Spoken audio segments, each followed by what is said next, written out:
ആമേൻ. കർത്താവ് നമ്മുടെ പ്രാർത്ഥന കേട്ടതിനായി ഒരിക്കൽ കൂടെ ദൈവത്തിന് സ്തോത്രം ചെയ്യാം. സ്തോത്രം സ്തോത്രം. Now we are going to hear the word. Hallelujah, the message. ഇന്ന് രാവിലെ നമ്മുടെ മധ്യത്തിൽ പാസ്റ്റർ സജു മാവേലിക്കര നമ്മുടെ മധ്യത്തിലുണ്ട്. അദ്ദേഹത്തെ ഓർത്ത് ഞാൻ ദൈവത്തിന് നന്ദി പറയുന്നു. He is the son of the Sharon fellowship secretary pastor Fini Jacob, vice president. Vice president Fini Jacob പാസ്റ്ററിൻ്റെ സണ്ണിലുമാണ്. വളരെ സന്തോഷം നമ്മുടെ മധ്യത്തിലെ ദൈവദാസനായിരിക്കുന്നു. തുടർന്ന് ദൈവവചനം കേൾക്കുവാൻ നമ്മുടെ ഹൃദയങ്ങളെ ഏകാഗ്രപ്പെടുത്താം. കർത്താവിൻ്റെ ദാസനെ വചനം ക്ഷണിക്കുന്നു. ഹല്ലേലൂയ.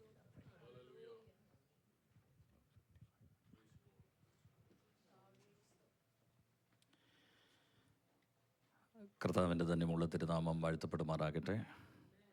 അപ്പോസ്തലനായ പൗലോസ് കൊരിന്ത്യർക്ക് എഴുതിയ 2-ാം ലേഖനം 13-ാമത്തെ അധ്യായം അതിൻ്റെ 5-ാമത്തെ വാക്യം.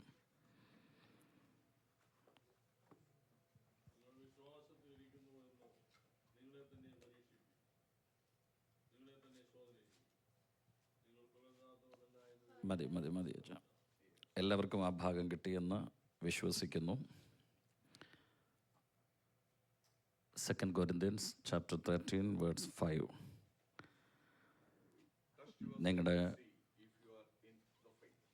നിങ്ങളുടെ ബൈബിളുകൾ തുറന്ന് നിങ്ങളുടെ ഡിവൈസുകളാണെങ്കിൽ അത് ഓപ്പൺ ചെയ്ത് ആ വചനം എടുക്കുക.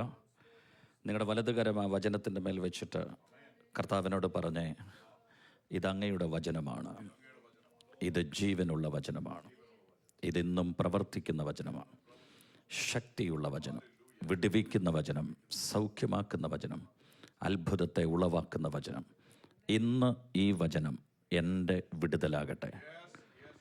പറഞ്ഞ ദൈവത്തോട് കണ്ണുകളടച്ച് കർത്താവിനോട് സംസാരിച്ച് 1 മിനിറ്റ് എല്ലാവരും ഒന്ന് പ്രാർത്ഥിച്ചാട്ടെ. ഇവിടെ ആര് വന്നു ആര് വന്നില്ല എന്നുള്ളത് വിഷയമല്ല. വരാനുള്ളവൻ ഇവിടെ വന്നിട്ടുണ്ട്. അവൻ്റെ സാന്നിധ്യം ഈ മുറിക്കകത്തുണ്ട്. ഇന്ന് പകൽ അത് തിരിച്ചറിയുന്നവർ നാം വന്നത് വെറുതെ ആയി പോകാതിരിക്കേണ്ടതിന് അവനെ ഇന്ന് പകൽ അവൻ്റെ സ്പർശനത്തിനായി നിങ്ങളുടെ ഹൃദയങ്ങൾ തുറക്കാം. കർത്താവിനോട് പറഞ്ഞേ, ഈ വചനത്താൽ എന്നെ വിടുവിക്കണം, ഈ വചനത്താൽ എന്നെ അനുഗ്രഹിക്കണം, ഇതെൻ്റെ അനുഗ്രഹമാകട്ടെ, ഇതെൻ്റെ അത്ഭുതമാകട്ടെ. ഒരുമിച്ച് പ്രാർത്ഥിച്ച് കൃപ ലഭിച്ചവരുണ്ടെങ്കിൽ അന്യഭാഷകളിൽ 1-2 മിനിറ്റുകൾ ആത്മാവിൽ പ്രാർത്ഥിച്ചാട്ടെ. പരിശുദ്ധാത്മാവിൻ്റെ നിറവ് പ്രാപിച്ചവർ, അന്യഭാഷകളോടെ കർത്താവിനെ ആരാധിക്കാൻ വരം ലഭിച്ചവർ, ഇന്ന് പകൽ മനുഷ്യനോടല്ല ദൈവത്തോട് സംസാരിപ്പാൻ സ്വർഗീയ ഭാഷ ദൈവം നിങ്ങൾക്ക് നൽകിയിട്ടുണ്ടെങ്കിൽ നിങ്ങളുടെ അധരങ്ങൾ അതിന് വിട്ടുകൊടുത്താട്ടെ. ഇന്ന് പകലിൽ മനുഷ്യരാരും അറിയുന്നില്ലെങ്കിലും തിരിച്ചറിയുന്നില്ലെങ്കിലും അടുത്തിരിക്കുന്നവരാരും കേട്ടാൽ മനസ്സിലാകത്തില്ലെങ്കിലും മനസ്സിലാകുന്ന ഒരുവൻ ഇന്ന് പകൽ ഇതിൻ്റെ നടുവിൽ ഉലാവുന്നുണ്ട്. 7 പൊൻനിലവിളക്കുകളുടെ നടുവിലൂടെ ഉലാവുന്നവനെ യോഹന്നാൻ കണ്ടെങ്കിൽ ഇന്ന് പകലിൽ മരിച്ച് മൺമറഞ്ഞു പോയി ചലനമറ്റ ഒരുവനല്ല. ഇന്ന് പകലും ദൈവസഭയ്ക്കകത്ത് ചലിക്കുന്ന നമ്മുടെ കർത്താവ്. ഒരുമിച്ച് സ്തോത്രം ചെയ്യാം, ആത്മാവിൽ പ്രാർത്ഥിക്കാം.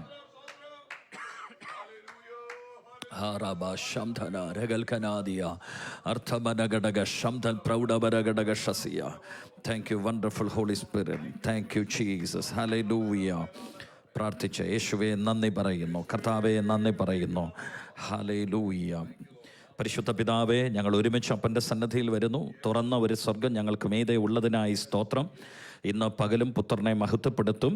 ഈ പകലിൽ അവിടുത്തെ വചനം അതിൻ്റെ വാതിലുകൾ തുറക്കപ്പെട്ട് അധികാരത്തോടും ശക്തിയോടും കൂടെ ഞങ്ങളുടെ നടുവിൽ മാനിഫെസ്റ്റ് ചെയ്യപ്പെടുന്ന വേടായി അത് വെളിപ്പെട്ട് വരുവാൻ ഞങ്ങൾ പ്രാർത്ഥിക്കുന്നു. ഒരുമിച്ച് ഞങ്ങളെ അനുഗ്രഹിക്കും, ഈ ചർച്ചിനെ അനുഗ്രഹിക്കും, ദൈവദാസന്മാരെ അനുഗ്രഹിക്കും, അവരുടെ കുടുംബങ്ങൾ, തലമുറകൾ, ഇവിടെയുള്ള വിശ്വാസ സമൂഹം എല്ലാവരെയും ഞാൻ ബ്ലസ് ചെയ്ത് പ്രാർത്ഥിക്കുന്നു. ഈ ചർച്ചിൻ്റെ മുഖച്ഛായ ദൈവം മാറ്റും. ഇവിടെ ഈ ചർച്ചിനെ പരിശുദ്ധാത്മാവ് കൺട്രോൾ ചെയ്യും. തുടർന്നുള്ള ഓരോ മണിക്കൂറുകൾ, മിനിറ്റുകൾ, സെക്കൻഡുകൾ ദൈവത്തിൻ്റെ ആത്മാവ് മാത്രം ഞങ്ങളുടെ മധ്യത്തിൽ ചലിക്കണം. പുത്രൻ്റെ നാമം മാത്രം ഉയർന്നു നിൽക്കട്ടെ. ഈ പട്ടണത്തെ ബാധിക്കുന്ന ഒരു ദൈവ സാന്നിധ്യം ഇന്ന് പകലിൽ ഈ മുറിക്കകത്തിരിക്കുന്നവർ അനുഭവിക്കുന്ന ദൈവ സാന്നിധ്യം മാത്രമല്ല, ഈ പട്ടണത്തെ തൊടുന്ന ഒരു ദൈവ സാന്നിധ്യം ഞങ്ങളത് പ്രതീക്ഷിക്കുകയാണ്. കർത്താവിൻ്റെ മഹത്വം വെളിപ്പെടും. ഒരിക്കൽ കൂടെ എല്ലാ മാനവും മഹത്വം അറുക്കപ്പെട്ട ദൈവകുഞ്ഞാടിനും മാത്രമായി അർപ്പിക്കുന്നു. യേശു കർത്താവിൻ്റെ നാമത്തിൽ ഞങ്ങളുടെ പ്രാർത്ഥന കേൾക്കുമാറാകണമേ. ആമേൻ. കർത്താവ് എല്ലാവരെയും അനുഗ്രഹിക്കട്ടെ. ഈ മീറ്റിംഗിൽ ലീഡ് ചെയ്യുന്ന കർത്താവിൻ്റെ അഭിഷക്തൻ വിജു ഫിലിപ്പാസിനായിട്ട്, തൻ്റെ കുടുംബത്തിനായിട്ട് ദൈവത്തെ സ്തുതിക്കുന്നു. മറ്റനുഗ്രഹീതരായ കർത്താവിൻ്റെ അഭിഷക്തന്മാർ, പ്രിയ ബ്ലസൻ, ആശിഷ, പ്രിയപ്പെട്ടവരെ ഓർത്ത് ദൈവത്തിന് സ്തോത്രം ചെയ്യുന്നു. ഇന്ന് നിങ്ങളുടെ നടുവിൽ കർത്താവിൻ്റെ വചനമായി നിൽപ്പാൻ ദൈവം ഒരുക്കിയ അവസരത്തിന് ദൈവത്തിന് നന്ദി പറയുന്നു. എന്നെ ക്ഷണിച്ച ദൈവസഭയോട് നന്ദി പറയുന്നു. നാം വായിച്ച വാക്യത്തിലേക്ക് വരുന്നു. അപ്പോസ്തലനായ പൗലോസ് കൊരിന്ത്യർക്ക് എഴുതിയ ലേഖനം, രണ്ടാമത്തെ ലേഖനത്തിൽ നിന്നാണല്ലോ നമ്മൾ വായിച്ചത്. കൊരിന്ത്യ സഭയെക്കുറിച്ച് നാം പഠിക്കുമ്പോൾ നമുക്ക് പെട്ടെന്ന് നമ്മുടെ മനസ്സിലേക്ക് വരുന്ന ഒരു വേർഡാണ് ഏറ്റവും അനുഗ്രഹിക്കപ്പെട്ട ഒരു ചർച്ച്. 9 കൃപാവരങ്ങളും ഓപ്പറേറ്റ് ചെയ്യാൻ ദൈവം കൃപ കൊടുത്ത ഒരു ചർച്ച്. അതുപോലൊരു സഭ വേറെ പുസ്തകത്തിൽ പോലും എഴുതിയിട്ടില്ല. എല്ലാ വരങ്ങളും, ആത്മാവിൻ്റെ എല്ലാ ഫലങ്ങളും, എല്ലാ വരങ്ങളും ഒരുപോലെ ദൈവസഭയിൽ ഓപ്പറേറ്റ് ചെയ്ത് ആത്മാവിൽ തികഞ്ഞ അളവിൽ ജീവിച്ചിരുന്ന ഒരു ചർച്ച്. എന്നാൽ ഈ ലേഖനം എഴുതി അവസാനിപ്പിക്കുമ്പോൾ പൗലോസ് അവരോട് ചോദിക്കുക, നിങ്ങൾ വിശ്വാസത്തിൽ ഇരിക്കുന്നുവോ എന്ന് നിങ്ങളെ തന്നെ പരിശോധിക്കുക, ശോധന ചെയ്യുക, എക്സാമിൻ ചെയ്യുക, ടെസ്റ്റ് ചെയ്യുക. ഇന്ന് പകലും പരിശുദ്ധാത്മാവ് ഈ സഭയിലായിരിക്കുന്ന നിങ്ങളോട് പറയാൻ എന്നെ ഏൽപ്പിച്ച ദൂതിതാണ്. നമ്മൾ കഴിഞ്ഞ കാലങ്ങളിൽ വളരെ ശക്തമായി ആത്മാവിൽ നിറഞ്ഞവരായിരിക്കും, അഭിഷേകത്തിൽ ഉപയോഗിക്കപ്പെട്ടവരായിരിക്കും. പക്ഷേ ഇന്ന് എവിടെ നിൽക്കുന്നുവെന്ന് ഒന്ന് പരിശോധിക്കാൻ ഈ പ്രാർത്ഥന ഒരു കാരണമായി മാറട്ടെ. ഇന്ന് പകലിൽ നമ്മളെ ഒന്നുകൂടെ ഒന്ന് ശോധന ചെയ്യാൻ, ഒന്ന് ടെസ്റ്റ് ചെയ്യാൻ, വേറൊരാൾ പറഞ്ഞിട്ടല്ല, നമ്മളെ തന്നെ ഒന്ന് പരിശോധിക്കും. ഞാൻ ഇന്ന് എവിടെയാ? തുടങ്ങിയ സമയത്ത്, ആരംഭിച്ച സമയത്ത് ഉണ്ടായിരുന്ന ദൈവസ്നേഹം, കർത്താവിനോടുള്ള ആ ബന്ധം, ആ റിലേഷൻഷിപ്പ്, ആ ദൈവകൃപയുടെ കൈമാറ്റം എന്നിലേക്ക് പകർന്ന ആ സമയത്ത് ദൈവത്തോട് എനിക്കുണ്ടായിരുന്ന അടുപ്പം, ഇന്ന് അതിനകത്തൊക്കെ എനിക്ക് നിൽക്കാൻ പറ്റുന്നുണ്ടോ? അതോ ഞാനൊരു ഫോർമാലിറ്റിക്ക് ഇങ്ങനെ വന്ന് പോകുന്ന ഒരു ക്രിസ്ത്യൻ ലൈഫ് മാത്രമാണോ എനിക്കുള്ളത്? ദൈവമായിട്ടുള്ള എൻ്റെ റിലേഷൻഷിപ്പ് എങ്ങനെയാണെന്ന് ഇന്ന് പകലൊന്ന് പരിശോധിക്കാൻ വചനം പറയുന്നു. വിശ്വാസം കൂടാതെ ദൈവത്തെ പ്രസാദിപ്പിക്കാൻ ആർക്കും കഴിയത്തില്ല. അതിൻ്റെ അർത്ഥം നമ്മുടെ എല്ലാ കാര്യങ്ങളുടെയും അടിസ്ഥാനം ഫെയ്ത്താണ്, വിശ്വാസമാണ്. വിശ്വാസം എന്ന് പറയുന്നത്, വിശ്വാസം എന്ന് പറയുന്നതിൻ്റെ ഡെഫിനേഷൻ ചോദിച്ചാൽ നമ്മൾ എളുപ്പം പറയുന്ന കാര്യം ഇതാണ്. വിശ്വാസം എന്നതോ ആശിക്കുന്നതിൻ്റെ ഉറപ്പും കാണാത്ത കാര്യങ്ങളുടെ നിശ്ചയമാണ്. നിശ്ചയമായിട്ടും അത് രണ്ടും അങ്ങനെ തന്നെയാണ്. ലോക മനുഷ്യരിൽ ഒരുപാട് വിശ്വാസമുണ്ട്. അവരുടെ എല്ലാം വിശ്വാസം അധിഷ്ഠിതമായിരിക്കുന്നത് ചില വസ്തുക്കളിലാണ്, ചില പ്രത്യേക കാര്യങ്ങളിലാണ്, അങ്ങനെ പല കാര്യങ്ങളിലുമാണ്. നിങ്ങളിരിക്കുന്ന കസേരയിൽ നിങ്ങൾ ഉറച്ചിരിക്കുന്നതിൻ്റെ കാരണം ആ കസേരയ്ക്ക് 4 കാലുണ്ട്, അത് നിങ്ങളെ വഹിച്ചോളും. നിങ്ങളുടെ വെയിറ്റ് താങ്ങാനുള്ള ശക്തി ആ കസേരയ്ക്കുണ്ട്. ആ ഫെയ്ത്തല്ലേ നിങ്ങളെ അതിനകത്ത് ഇരുത്തിയിരിക്കുന്നത്. നിങ്ങൾ വന്ന് ഇരുന്നപ്പോൾ ആ കസേര ഒന്നിങ്ങനെ നാടുകാരുന്നെങ്കിലോ നിങ്ങൾ ഉറച്ചിരിക്കുമോ? അതിനകത്ത് ഇരിക്കേണ്ടി വന്നാൽ പോലും ഇതെപ്പോഴാണ് മറിയുന്നത്, ഇതെപ്പോഴാണ് ഓടിയുന്നത്, ഇത് വീഴുവോ, ഞാൻ താഴെ പോവുമോ എന്നൊരു ആശങ്കയോടല്ലേ ഇരിക്കത്തുള്ളൂ. നിങ്ങളെൻ്റെ കൂടെ വരണം. അങ്ങനല്ലേ ഇരിക്കത്തുള്ളൂ. ഉറച്ചിരിക്കുമോ? ഇല്ല. അപ്പോൾ വിശ്വാസം ഉള്ളിടത്തെ ഉറച്ചിരിക്കാൻ പറ്റുള്ളൂ. ദൈവ പൈതലിനെ സംബന്ധിച്ചിടത്തോളം, ഒരു ക്രിസ്ത്യാനിയെ സംബന്ധിച്ചിടത്തോളം, ഒരു ദൈവ പൈതലിനെ സംബന്ധിച്ചിടത്തോളം നമ്മുടെ ഫെയ്ത്ത് അടിസ്ഥാനപ്പെട്ടിരിക്കുന്നത് ഒരു വസ്തുവിലല്ല, ഒരു പ്രത്യേക കാര്യത്തിലല്ല. നമ്മുടെ ഫെയ്ത്ത് ഒരു വ്യക്തിയിലാണ്. ആ വ്യക്തിയുടെ പേര് ജീസസ് ക്രൈസ്റ്റ്. യേശു ക്രിസ്തുവിലാണ് നമ്മുടെ ഫെയ്ത്ത്, നമ്മുടെ വിശ്വാസം. ആണോ? നിങ്ങൾ ക്രിസ്തുവിലാണോ? നിങ്ങൾ വിശ്വാസത്തിലാണോ? ആമേൻ. അപ്പോൾ നമ്മുടെ വിശ്വാസം ഒരു വ്യക്തിയിലാണ്. ആ വ്യക്തിയിൽ നമ്മുടെ വിശ്വാസം അർപ്പിക്കുമ്പോഴാണ് എബ്രായ ലേഖനം 11:1 സാക്ഷാത്കരിക്കപ്പെടുന്നത്. എൻ്റെ വിശ്വാസത്തെ അതിൻ്റെ പൂർത്തീകരണത്തിലെത്തിക്കാൻ, എൻ്റെ ആശിക്കുന്ന കാര്യത്തെ, ഞാൻ പ്രതീക്ഷിച്ച കാര്യത്തെ, ഞാൻ ചോദിച്ച കാര്യം എനിക്ക് നടത്തിത്തരാൻ എനിക്കൊരുവനുണ്ടെന്നുള്ള ഉറപ്പാണ് എൻ്റെ ഫെയ്ത്ത്. കർത്താവിൻ്റെ കാര്യം സാധിപ്പിച്ച് തരും. എൻ്റെ പ്രാർത്ഥനയ്ക്ക് മറുപടി തരും. എൻ്റെ ജീവിതത്തിൽ അവൻ മിറക്കിൾ ചെയ്യും. എൻ്റെ ഫെയ്ത്താ ക്രിസ്തുവിൽ ഞാൻ അർപ്പിച്ചിരിക്കുന്ന വിശ്വാസം. അതാണ് എൻ്റെ വിശ്വാസം എന്നതോ ആശിക്കുന്നതിൻ്റെ ഉറപ്പും കാണാത്ത കാര്യങ്ങളുടെ നിശ്ചയവുമാണ് എന്ന് പറയുന്നത്. മുമ്പേ നമ്മൾ ആദ്യം പാടിയ പാട്ടിനകത്തുകൊണ്ട് പൗലോസ് അപ്പോസ്തലൻ പറയാണ്, ഞാൻ കാഴ്ചയാലെ അല്ല. എങ്ങനെയാ നടക്കുന്നേ? വിശ്വാസത്തിലാ. അങ്ങനെയാണോ? കാഴ്ചയാലെ അല്ല ഞാൻ നടക്കുന്നത്, വിശ്വാസത്താലെയാണ്. അതിൻ്റെ അർത്ഥം എൻ്റെ കൂടെ ഒരുവൻ നടക്കുന്നുണ്ട്. എന്നോട് വാക്ക് പറഞ്ഞ് ഉടമ്പടി ചെയ്ത് ജീവിതകാലം മുഴുവൻ ഞാൻ നിന്നോട് കൂടെ ഇരിക്കാമെന്ന് പറഞ്ഞ് ഒരുവൻ എനിക്ക് വേണ്ടി എൻ്റെ പക്ഷത്ത് ചേർന്ന് നടക്കുന്നുണ്ട്. അവൻ എൻ്റെ കൂടെ ഇരിക്കുന്നിടത്തോളം കാലം ഞാൻ ഒരിക്കലും പരാജയപ്പെടത്തില്ല, ഒരിക്കലും ഞാൻ തളർന്നു പോകത്തില്ല, ഒരിക്കലും ഞാൻ ക്ഷീണിച്ചു പോകത്തില്ല, ഒരിക്കലും ഞാൻ ആരുടെയും മുമ്പിൽ തല വണക്കേണ്ടി വരില്ല. ഹല്ലേലൂയ. ഇതല്ലേ നമ്മുടെ ഫെയ്ത്ത്, ഇതല്ലേ നമ്മുടെ വിശ്വാസം. കർത്താവിൻ്റെ കൂടെ നടക്കാൻ എന്നാ യേശു നമുക്ക് തന്നിട്ട് പോയ പ്രോമിസ് എന്നാ? നമുക്ക് തന്നെന്ന് ഞാൻ പറഞ്ഞാൽ, യേശുവിനെ ഫോളോ ചെയ്യാൻ ഇറങ്ങിയവർക്ക് കർത്താവ് ഈ ലോകം വിട്ടു പോകുന്നതിന് മുമ്പ് കൊടുത്ത ഒരു ഉറപ്പെന്ന് പറയുന്നത്, ലോകാവസാനത്തോളം എല്ലാ നാളും ഞാൻ നിങ്ങളുടെ കൂടെയുണ്ട്. എന്നാ ആ പ്രോമിസിൻ്റെ പിൻപിലെ കാരണം എന്നാണെന്നറിയോ? അത് ഉൽപ്പത്തി പുസ്തകത്തിലേക്ക് പോകണം. ഒന്നാമത്തെ ആദാമിനെ ദൈവം സൃഷ്ടിച്ചു. തക്കതായ ഒരു തുണയെ അവൻ്റെ വാരിയിൽ നിന്ന് തന്നെ തമ്പുരാൻ ഒരുക്കി കൊടുത്തു, അല്ലേ? കണ്ണു തുറന്നവൻ കണ്ടിട്ട് പറഞ്ഞു, ഇതെൻ്റെ അസ്ഥിയിൽ നിന്ന് അസ്ഥിയും. അയ്യോ, ആരാ പറഞ്ഞു കൊടുത്തേ? ദൈവം പറഞ്ഞു കൊടുത്തു, ഇത് നിൻ്റെ അസ്ഥിയിൽ നിന്ന് അസ്ഥിയാ, ഇത് നിൻ്റെ മാംസത്തിൽ നിന്ന് മാംസമാണ്. പുള്ളി ഗാഠനിദ്രയെ കിടന്നിട്ട് എഴുന്നേറ്റ് വരുമല്ലേ? എഴുന്നേറ്റ് വന്ന ഉടനെ അവൻ കണ്ടപ്പോൾ പറഞ്ഞല്ലേ, എന്നെ വെളിപ്പാടല്ലേ, എന്നെ റെവലേഷനാ. സ്തോത്രം. കുടുംബം പണിയുന്നത് റെവലേഷനകത്താ. ചർച്ച് ബിൽഡ് ചെയ്യുന്നത് റെവലേഷനകത്താ. ബാക്കി ബുദ്ധി കൊണ്ട് പണിയാൻ പോയാൽ തകരും. ബുദ്ധി കൊണ്ട് പണിയാൻ പോയാൽ അത് അധികം നാൾ നിലനിൽക്കത്തില്ല. എന്നാൽ ആത്മാവിൽ, വചനത്തിൽ അടിസ്ഥാനമിട്ട് വിശ്വാസത്തിൽ നിലനിൽക്കാൻ കർത്താവ് നമ്മളെക്കുറിച്ച് ആഗ്രഹിക്കുക. ഈ പ്രാർത്ഥന നിങ്ങളുടെ ജീവിതത്തെ ഭയങ്കരമായിട്ട് മാറ്റും. എനിക്കറിയാം, ഭയങ്കര ദൈവസാന്നിധ്യം ഇതിനകത്ത് ചലിക്കുന്നുണ്ട്. ഇന്ന് ഒരു വലിയ അനോയിൻറ്റിങ് ഇവിടെ സ്വർഗം കൈമാറും. ഇവിടെ വന്നവരെക്കുറിച്ച് നിങ്ങൾ ചിന്തിച്ചാൽ മതി, വരാത്തവരെക്കുറിച്ച് ചിന്തിക്കരുത്.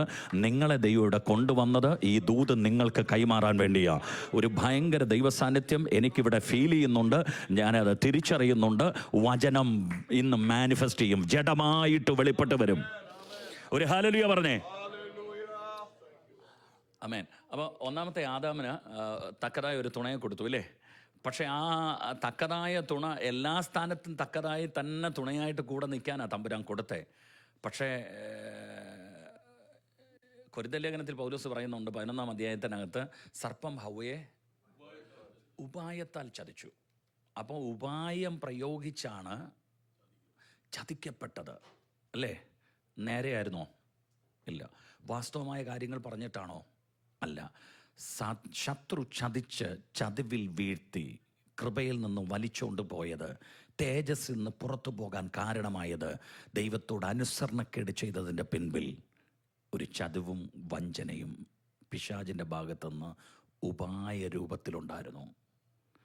നേരെ വന്നാൽ നമ്മളും ഒരിക്കലും വീഴത്തില്ല, നമ്മളും ഒരിക്കലും പരാജയപ്പെടില്ല. നമ്മുടെ വിശ്വാസത്തിൽ നിന്ന് നമ്മൾ ഒരു സ്റ്റെപ്പ് പോലും പുറകോട്ട് പോകത്തില്ല. പക്ഷേ ഉപായത്തിൽ നമ്മുടെ അടുക്കൽ വരുന്ന പലതിനും നമുക്ക് തിരിച്ചറിയണമെങ്കിൽ വെളിപ്പാട് വേണം. ഒന്നുകൂടെ പറഞ്ഞാൽ വചനം അറിയണം. ഒരാമേൻ പറ. അപ്പം ഞാൻ പറഞ്ഞു വരാം, എനിക്ക് സമയം പോകുന്നു.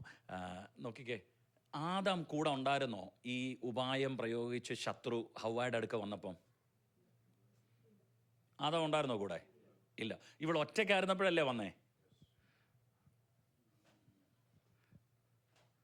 എൻ്റെ ചോദ്യം, ആദാം ഉണ്ടായിരുന്നെങ്കിൽ ഈ ചതുവിൽ ഈ സഹോദരി പെടുമായിരുന്നോ?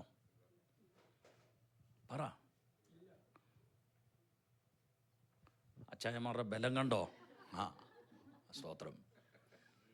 കൂടെ നിന്നോണം.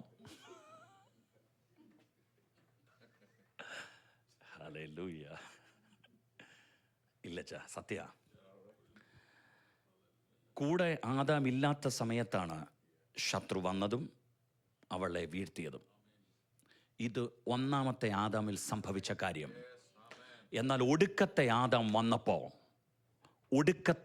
വന്നപ്പോൾ തൻ്റെ മണവാട്ടിയായ ചർച്ചിനോട് പറഞ്ഞത്, ലോകാവസാനത്തോളം. എന്നാ പ്രോമിസാ പാസ്റ്റേ എന്ന് പറഞ്ഞാൽ ഞാനില്ലാത്ത ഒരു സമയവും നിനക്കുണ്ടാകത്തില്ല. ഒന്നാമത്തെ ആദാമിന് സംഭവിച്ചത്, ഹവ്വായ്ക്ക് സംഭവിച്ചത് എൻ്റെ സഭയ്ക്ക് സംഭവിക്കത്തില്ല. നീ പരാജയപ്പെടാനുള്ളതല്ല, നീ ആരുടെ മുമ്പിലും മുട്ടുമടക്കാനുള്ളതല്ല, നീ ആരുടെ മുമ്പിലും തലകുനിക്കപ്പെടേണ്ട ആളല്ല. ചർച്ച് തല ഉയർത്തി നിൽക്കേണ്ടതാണ്. ഇന്ന് പകൽ കർത്താവ് പറഞ്ഞു, ഞാൻ കൂടെ ഇരിക്കും. നിങ്ങൾ വാസ്തവമായിട്ട് നിങ്ങളെ തന്നെ ഒന്ന് ചിന്തിച്ചേ. പലപ്പോഴും ദൈവസാന്നിധ്യത്തിൽ നിന്ന് പുറകോട്ട് എപ്പോഴാണോ പോയത്, അപ്പോഴല്ലേ നമുക്കൊരു ദുഃഖം വന്നത്, ഒരു പരാജയം വന്നത്, ഒരു താഴ്ച വന്നത്. പ്രാർത്ഥനയിൽ നമ്മൾ മുമ്പിലായിരുന്നപ്പോൾ നമ്മൾ സ്ട്രോങ് അല്ലായിരുന്നോ? വിശ്വാസത്തിൽ നമ്മൾ മുമ്പിലോട്ട് പോയപ്പോൾ നമ്മൾ ശക്തരല്ലായിരുന്നോ? എവിടെയെങ്കിലും നമ്മുടെ ഉള്ളിൽ ഒരു അങ്കലാപ്പോ ഭയമോ ഭീതിയോ വല്ല ഉണ്ടായിരുന്നോ? ഇല്ലല്ലോ. നമ്മൾ സ്ട്രോങ് പേഴ്സൺ അല്ലായിരുന്നോ? ഇന്നും കർത്താവ് ചർച്ചിനെ കുറിച്ച് ആഗ്രഹിക്കുന്നത് വിശ്വാസത്തിൽ ശക്തിയോടെ വിശുദ്ധിയിൽ മുന്നേറാൻ, ഇന്ന് പകൽ അഭിഷേകത്തിൽ മുന്നോട്ട് പോകാൻ കർത്താവ് നമ്മളെ വിളിക്കുകയാണ്. ഒരാമേൻ പറഞ്ഞേ. ഹല്ലേലൂയ. ഞാൻ മടങ്ങി വരിക. നിങ്ങൾ വിശ്വാസത്തിലിരിക്കുന്നുവോ എന്ന് നിങ്ങളെ തന്നെ പരിശോധിപ്പിൻ. ആരോടാ പറയുന്നേ? ഒരു കിൻഡർ ഗാർഡനിൽ ഉള്ള കുഞ്ഞിനോടാണോ പറയുന്നേ? അല്ല. വിശുദ്ധിയിലും വിശ്വാസത്തിലും ദൈവകൃപയിലും അഭിഷേകത്തിലും കൃപാവരങ്ങളിലും ഒക്കെ ഹയർ ലെവലിൽ ശോഭിച്ച ഒരു ചർച്ചിനോടാണ് പറയുന്നത്. ഒരു കൂട്ടം ദൈവമക്കളോടാണ് പറയുന്നത്. നിങ്ങളെ തന്നെ പരിശോധിക്കുക, ടെസ്റ്റ് ചെയ്യേ. You are in faith. നിങ്ങൾ വിശ്വാസത്തിൽ തന്നെയാണോ? ഈ മുമ്പേ കർത്താവിൻ്റെ ദാസന് അതിനകത്തുനിന്ന് പറഞ്ഞൊരു വേടുണ്ട്, നിങ്ങൾ ദൈവത്തിൻ്റെ മന്ദിരമെന്നും ദൈവത്തിൻ്റെ ആത്മാവ് നിങ്ങൾ വസിക്കുന്നു എന്നും നിങ്ങൾ. അപ്പോൾ അതിൻ്റെ അർത്ഥം എന്നാ? ഇതും ആരോടാ ചോദിക്കുന്നത്? കൊരിന്ത്യരോടാ ചോദിക്കുന്നത്? ഈ ചർച്ചിനോടാ ചോദിക്കുന്നത്? നിങ്ങൾ ദൈവത്തിൻ്റെ മന്ദിരമാണെന്നും ദൈവത്തിൻ്റെ ആത്മാവ് നിങ്ങളിൽ വസിക്കുന്നു എന്ന് നിങ്ങൾ. അയ്യോ, ആത്മാവിൻ്റെ വരങ്ങളിലും കൃപകളിലും ഫലങ്ങളിലുമൊക്കെ വളരെ ശക്തമായി ഉപയോഗിക്കപ്പെട്ട, ഒരു കാലത്ത് ശോഭിക്കപ്പെട്ട സഭയോട് ചോദിക്കുക, ആത്മാവ് ഉള്ളിലുണ്ടോയെന്ന് ഇപ്പം അറിവില്ലയോന്ന്. അതിൻ്റെ അർത്ഥം എന്നാ? അതിൻ്റെ അർത്ഥം എന്നാ? നമ്മുടെ വീട്ടിൽ ഒരു അതിഥി വന്നാൽ നമ്മൾ അറിയത്തില്ലയോ എൻ്റെ കൂടെ ഒരാൾ പാർക്കുന്നുണ്ടെന്ന്? അല്ലേ? ഒരു ദിവസം, 2 ദിവസം, ഒരാഴ്ച, അല്ലെങ്കിൽ ഒരു മാസം ഒക്കെ ആണെങ്കിൽ കുഴപ്പമില്ല. പക്ഷെ ഒരു വർഷമൊക്കെ കണ്ടിന്യൂസ് പാർക്കുകയാണെങ്കിലോ?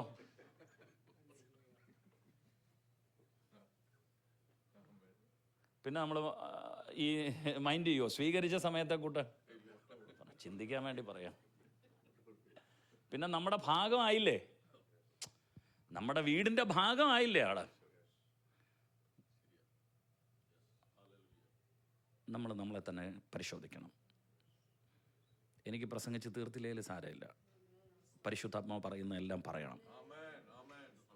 ഒറ്റ വാക്ക് മതി ദൈവത്തിന് നമ്മളെ ചേഞ്ച് ചെയ്യാൻ. നമ്മുടെ ഉള്ളിൽ ആര് വസിക്കുന്നുവെന്ന് മുമ്പേ തമ്പിയുടെ ഹൃദയം പറഞ്ഞല്ലോ. ആര് നമ്മുടെ ഉള്ളിലിരിക്കുന്നുവെന്ന് നമ്മൾ നമ്മളെ തന്നെ പരിശോധിക്കണം, അറിയണം. എന്തിനാ കർത്താവ് നമ്മളെ രക്ഷിച്ചേ? തൻ്റെ ചർച്ചിൽ ആളിനെ കൂട്ടാനാണോ? നമ്മളെ ഇവിടെ കൊണ്ടുവന്നിരുത്തിയിരിക്കുന്ന വിശ്വാസികളുടെ ഒരു വലിയ കൂട്ടത്തെ ഇവിടെ കാണിക്കാൻ വേണ്ടിയാണോ? ചോസൻ ചർച്ച് ഓഫ് ഗോഡിനകത്ത് കർത്താവ് നിങ്ങളെ കൊണ്ടുവന്നിരുത്തിയത് ഒരു വിശ്വാസിയായിട്ടിരിക്കാനാണോ? No never, no never. കർത്താവിൻ്റെ സഭയിൽ വിശ്വാസികളില്ലെന്നറിയാവോ? അയ്യോ, ഈ പാസ്റ്റർ എവിടെ നിന്ന് ഇറക്കിയതല്ലേ? ഷാരോനിലെ ഒരു പാസ്റ്റർ. ഞാൻ ദുരുപദേശമൊന്നും അല്ല പറയുന്നത്, നല്ല ഉപദേശമാണ് പറയുന്നത്. ഒരു സെഷൻ്റെ ചുമതലയും കൂടെ 8-10 ദൈവദാസന്മാരും സഭകളും വിശ്വാസികളും ഒക്കെ എൻ്റെ കീഴിലുണ്ട്. ഞാൻ പറയുന്ന വചനത്തിനകത്ത് എന്തെങ്കിലും ദുരുപദേശം ഉണ്ടെങ്കിൽ എന്നെ വിളിച്ച് പറഞ്ഞാൽ അത് ഞാൻ ഇനി അത് ചേഞ്ച് ചെയ്ത് പ്രസംഗിച്ചോളാം. സോഷ്യൽ മീഡിയ മാത്രം പറയല്ലേ.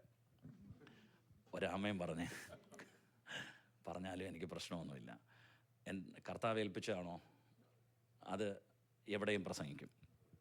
എൻ്റെ പ്രിയരെ, കർത്താവിൻ്റെ സഭയിൽ വിശ്വാസികളില്ല, പകരം ഡിസൈപ്പിൾഷിപ്പ്.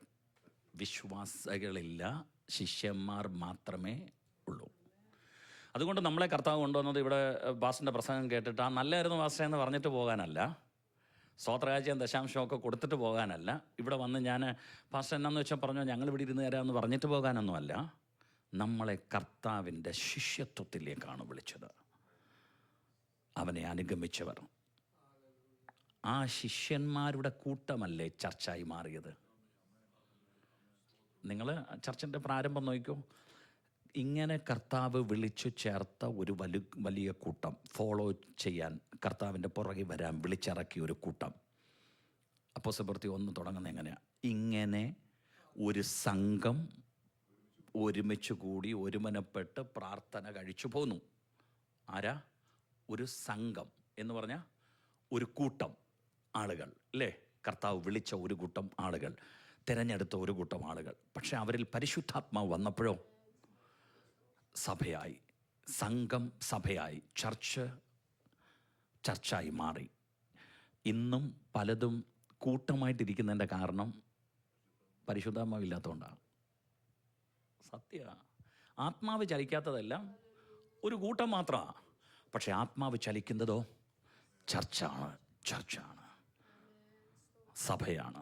ഒരാമേൻ പറഞ്ഞേ, ആമേൻ. അപ്പം അപ്പോസ്തലൻ പൗലോസ് കൊരിന്ത്യരോട് പറയുകയാണ്, നിങ്ങൾ ഇപ്പോഴും വിശ്വാസത്തിലിരിക്കുന്നുവോ എന്ന് നിങ്ങളെ തന്നെ ശോധന ചെയ്യുവിൻ, ടെസ്റ്റ് ചെയ്യുക, പരിശോധിക്കുക. എങ്ങനെ അറിയാം നമ്മൾ വിശ്വാസത്തിലാണോ എന്ന്? നമ്മൾ വിശ്വാസത്തിൽ ഉറച്ചു നിൽക്കുകയാണെന്ന് എങ്ങനെ അറിയാം? അതറിയണമെങ്കിൽ യാക്കോബിൻ്റെ ലേഖനം 1-ാം അധ്യായത്തിൻ്റെ 2-3 വാക്യങ്ങളിലേക്ക് വരുമ്പോൾ യാക്കോബ് അവിടെ ഇങ്ങനെ പറയുന്നു,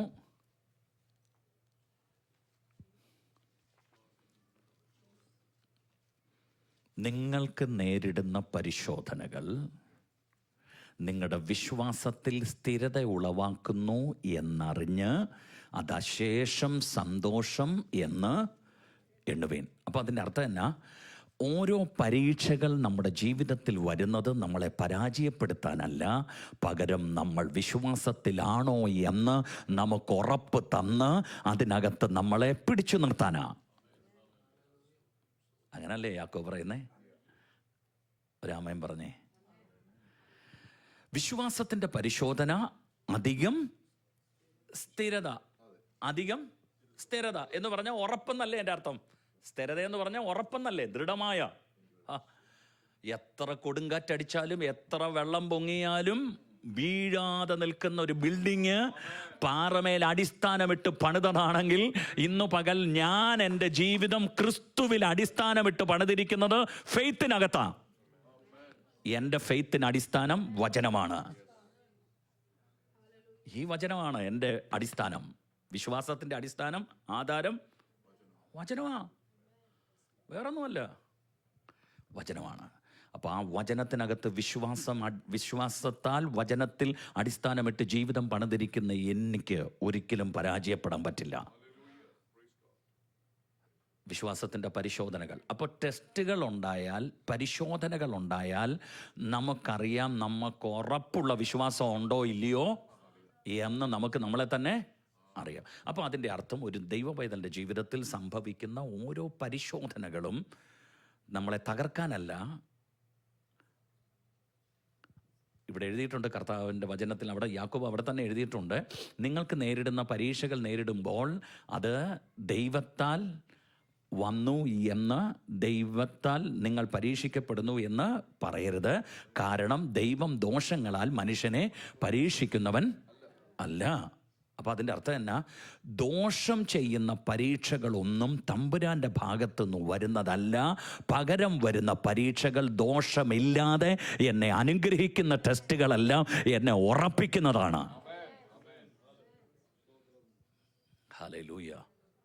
12-ാമത്തെ വാക്യം ഒന്ന് വായിച്ചേ, ഇരിപ്പുണ്ടല്ലോ 1-ാം അധ്യായത്തിൻ്റെ 12. അപ്പോൾ ഈ ടെസ്റ്റിനകത്ത് ഞാൻ ഉറച്ചു നിന്നാൽ, വിശ്വാസത്തിൽ ഉറച്ചു നിന്നാലുള്ള ഗുണമെന്ന് പറയുന്നത് അവൻ കൊള്ളാകുന്നവനാണെന്ന് തെളിയും. കൊള്ളാകുന്നവനായി കർത്താവ് തനിക്ക് വാഗ്ദത്തം ചെയ്തിരിക്കുന്ന ജീവകിരീടം പ്രാപിക്കും. അയ്യോ, ഒരാമേൻ പറ. അപ്പോൾ വിശ്വാസത്തിനകത്ത് ഞാൻ ഉറച്ചു നിന്നാൽ എൻ്റെ മുൻപിലുള്ള പരീക്ഷകളെല്ലാം എന്നെ ഫെയ്ത്തിനകത്ത് സ്ട്രോങ് ആക്കുന്നതാണ്, ഫെയ്ത്തിനകത്ത് എന്നെ ബലമുള്ളതാക്കുന്നതാണ്. അങ്ങനെ ഞാൻ ബലത്തോടെ നിന്നാലുള്ള കാരണം, ഞാൻ ഈ പരീക്ഷകളെയൊക്കെ ജയിച്ചു മുന്നേറുമ്പോൾ ഞാൻ ആത്മാവിൽ ശക്തനായിട്ടാണ് മുന്നോട്ട് പോകുന്നത്. അങ്ങനെ ചെന്നാൽ ഞാൻ കൊള്ളാകുന്നവനാണെന്ന് തെളിയുകയാണ് ഓരോ പരിശോധനകളിലും. തെളിയപ്പെട്ടാൽ എനിക്ക് എന്തുണ്ട്? ജീവകിരീടമുണ്ട്. അത് പ്രാപിക്കാൻ വേണ്ടിയുള്ള ഓട്ടമല്ലേ നമ്മൾ ഈ ഓട്ടക്കാലത്തിൽ ഓടുന്നത്? ഒരാമേൻ പറഞ്ഞേ. ആമേൻ. അതുകൊണ്ട് പൗലോസ് അപ്പോസ്തലൻ പറയുന്നൊരു വാക്ക്, ഞാൻ നല്ല പോർ പൊരുതു, ഓട്ടം തികച്ചു, വിശ്വാസം കാത്തു.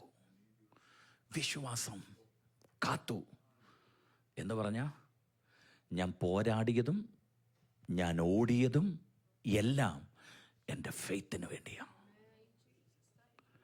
ഞാൻ പോരാടിയത് എന്തിനു വേണ്ടിയാ? എൻ്റെ വിശ്വാസം നിലനിർത്താൻ വേണ്ടിയാച്ചാ. ഞാൻ അറിഞ്ഞ സത്യം, ഞാൻ വിശ്വസിച്ച വചനം, സത്യം, അതിൻ്റെ നിലനിൽപ്പിന് വേണ്ടിയാണ് ഈ ജീവിതകാലം മുഴുവൻ ഞാൻ പോരാടിയത്. ലോകത്തോടും പിശാചിനോടും ജഡത്തോടും എല്ലാം ഞാൻ യുദ്ധം ചെയ്തത്, ഞാൻ പോരാടിയത് എൻ്റെ ഫെയ്ത്തിനകത്ത് എനിക്ക് നിൽക്കാൻ വേണ്ടിയാ. ഒന്നുകൂടെ പറഞ്ഞ, വചനത്തിനകത്ത് നിൽക്കാൻ വേണ്ടിയാ. ഞാൻ എന്ത് വിശ്വസിച്ചോ ആ വിശ്വാസം നിലനിർത്താൻ വേണ്ടിയുള്ള പോരാട്ടമായിരുന്നു എൻ്റെ ജീവിതം. പൗലോസ് അവസാനിപ്പിക്കുമ്പോൾ പറയുകയാണ്, ഞാൻ നല്ല പോർ പൊരുതു, ഓട്ടം തികച്ചു, വിശ്വാസം കാത്തു, ഇനി നീതിയുടെ കിരീടം എനിക്കായി വെച്ചിരിക്കുന്നു. എനിക്കായി വേണ്ടി മാത്രമല്ല, തൻ്റെ ക്രിസ്തുവിൻ്റെ പ്രത്യക്ഷതയിൽ പ്രിയം വെച്ച ഏവർക്കും നിങ്ങൾക്കുള്ളതാണ്. പരീക്ഷ സഹിക്കുന്ന മനുഷ്യൻ ഭാഗ്യവാൻ, അവൻ കൊള്ളാകുന്നവനായി തെളിഞ്ഞ ശേഷം കർത്താവ് വാഗ്ദത്തം ചെയ്ത ജീവകിരീടം പ്രാപിക്കും. You are in faith. നിങ്ങൾ വിശ്വാസത്തിലാണോ? എങ്ങനെ അറിയാം? ഒറ്റ എക്സാമ്പിൾ പറയാം. എനിക്ക് നൽകിയ സമയത്ത് തന്നെ ഇരിക്കാം. ചെറിയൊരു എക്സാമ്പിൾ പറയാം, വിശ്വാസത്തിലാണോ എന്ന് പരിശോധിക്കാൻ വേണ്ടി. രാജാക്കന്മാരുടെ 2-ാം പുസ്തകം 4-ാം അധ്യായം അതിൻ്റെ 20-ാമത്തെ വാക്യം. 2 Kings chapter 4 verse 20, 26 and 34. 20-ാമത്തെ വാക്യം ആദ്യം വായിക്കേ. 20.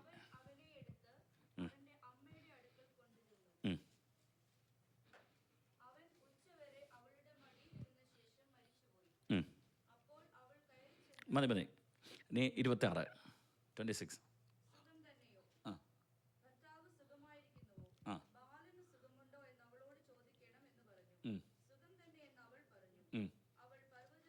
മതി. ഇനി 34.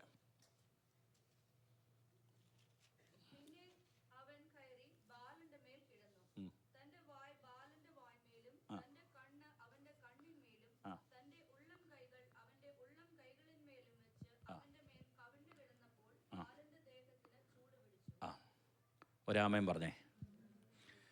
ഈ ഭാഗം നമുക്ക് എല്ലാവർക്കും അറിയാം.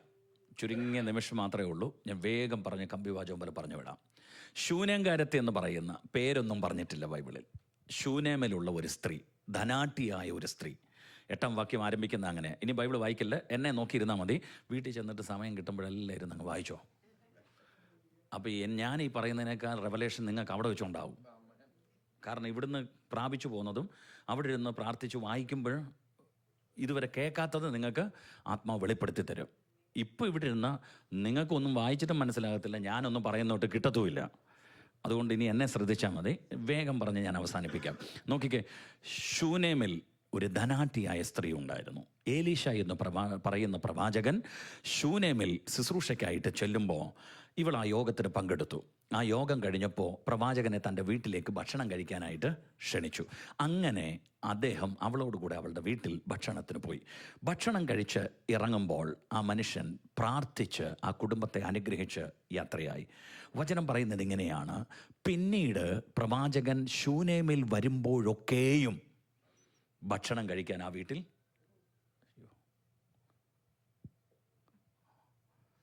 ഒന്ന് രണ്ട് പേർക്ക് ചിരി വരുന്നു അല്ലേ? അവർക്ക് വെളിപ്പാട് മനസ്സിലായുള്ളൂ.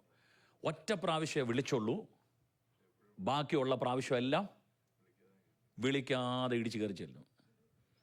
വിളിച്ചതും അബദ്ധമായി അല്ലേ? ഞാൻ ഇന്ന് രാത്രി ഈ പകലിൽ ആത്മാവിൽ അത് കണക്ട് ചെയ്യാം. നമ്മൾ വിളിച്ച് കർത്താവിനെ നമ്മുടെ ഉള്ളിലാക്കി. രസകരമായൊരു കാര്യം പറയാം. യേശുവിനെ നമ്മുടെ ഹൃദയത്തിലേക്ക് നമ്മൾ എന്ത് ചെയ്തു? ക്ഷണിച്ചു. പെന്തക്കോസ്തുകാരായ നമ്മൾ യേശുവിനെ ക്ഷണിച്ച് അങ്ങയുടെ വീടാണ് എൻ്റെ ഹൃദയം എന്നൊക്കെ പറഞ്ഞ് എൻ്റെ ഹൃദയ സിംഹാസനത്തിലിരുന്ന് അങ്ങ് വാഴ്, എന്നെയും ലോകത്തെയൊക്കെ വാഴെന്നും പറഞ്ഞ് വിളിച്ച് അകത്ത് കയറ്റിയിരുത്തി. അകത്ത് കയറ്റി ഇരുത്തിയിട്ട് എന്നോ വാതിലടച്ചതാ, പിന്നെ ഇതുവരെ തുറന്നു വിട്ടിട്ടില്ല. കർത്താവ് വിമർശപ്പെടുക അകത്ത് കിടന്ന്. സ്വത്രം. സ്വർഗീയ കോടതി കേസെടുക്കത്തില്ലയോ ഇങ്ങനെ ഒരാളെ പിടിച്ച് പൂട്ടിയിട്ടാണ്? അയ്യോ, ഇവൾ വിളിച്ചു പ്രവാചകനെ. പിന്നീടൊക്കെയും പ്രവാചകൻ വിളിക്കാതെ ആ വീട്ടിൽ ചെല്ലും. എൻ്റെ ചോദ്യം, വിളിക്കാതെ വീട്ടിൽ ദൈവം ഇറങ്ങി വരുന്നൊരു ബന്ധം നിങ്ങളും ദൈവവുമായിട്ടുണ്ടോ?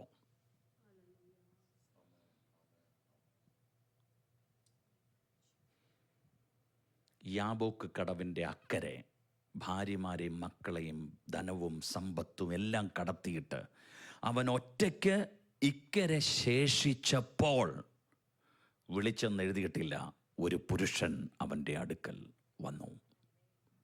യാബോക്കിൽ യാക്കോബിൻ്റെ അടുക്കൽ വന്നു. വന്ന പുരുഷനോട് യാക്കോബ് മല്ല് പിടിച്ചു. ഉഷസായപ്പോൾ യാക്കോബിനോട് ആ പുരുഷൻ പറയുന്നു, നമ്മുടെ ചിന്ത, ദൈവം പറയുന്നു, എന്നെ വിടുക, ഞാൻ പോകട്ടെ, ഉഷസാകുന്നുവല്ലോ. അതിൻ്റെ അർത്ഥം വിളിച്ചിട്ട് വന്നാണോ? അല്ല, വിളിക്കാതെ വന്നതാ. വന്നവൻ തിരിച്ചു പോകണമെങ്കിൽ യാക്കോബ് അനുവദിക്കണം. നമ്മുടെ വീട്ടിലിറങ്ങുന്ന ദൈവ സാന്നിധ്യം, ക്ഷണിക്കാതെ ഇറങ്ങി വരുന്ന ഒരു ദൈവം, നമ്മുടെ പ്രാർത്ഥനാ മുറിയിൽ മുട്ടുമടക്കുമ്പം മാത്രം ഇറങ്ങുന്ന ഒരു ദൈവ സാന്നിധ്യം അല്ല.